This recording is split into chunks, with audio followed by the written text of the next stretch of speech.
ரசூல் ஸல்லல்லாஹு அலைஹி வஸல்லம் அவர்கள் சொன்னார்கள், புகாரியிலே வரக்கூடிய செய்தி, அல்லாஹ்வையே நரகத்துக்கு அனுப்பும் வஹாபிகள் என்ன செய்வாங்க, நஊது பில்லாஹி மின்ஹா, இந்த வார்த்தைகள்லாம் சொல்லுவாங்க. நம்ம ஒரு சிஃபத்தை ஏற்றுக்கொண்டு இருக்கார். ரசூலுல்லாஹி ஸல்லல்லாஹு அலைஹி வஸல்லம் சொல்கிறார்கள், புகாரி முஸ்லிமில் வரக்கூடிய செய்தி, நரகத்திலே போடப்படக்கூடியவர்களால் போடப்பட்ட பின்னால நரகத்தில் அல்லாஹ் தஆலா கேட்பான், என்னது இன்னும் போதுமாடு நிரம்பிட்டாயான்னு சொல்லி. அந்த நேரத்தில் அந்த நரகம் என்ன சொல்லும், ஹல் மின் மஸீத், இன்னும் உண்டா. குர்ஆன்ல அல்லாஹ் தஆலா சொல்றான்.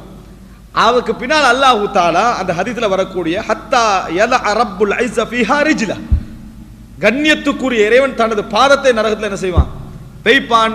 அந்த நரகம் சொல்லும், ஃபயன்ஸவி பஅதுஹா இலா பஅதின் ஃபதகூலு கத் கத், அது ஒன்றோடொன்று சுருங்கி நெருங்கி போதும் என்று சொல்லும், போதும் என்று சொல்லும் என்று செய்தி வருது.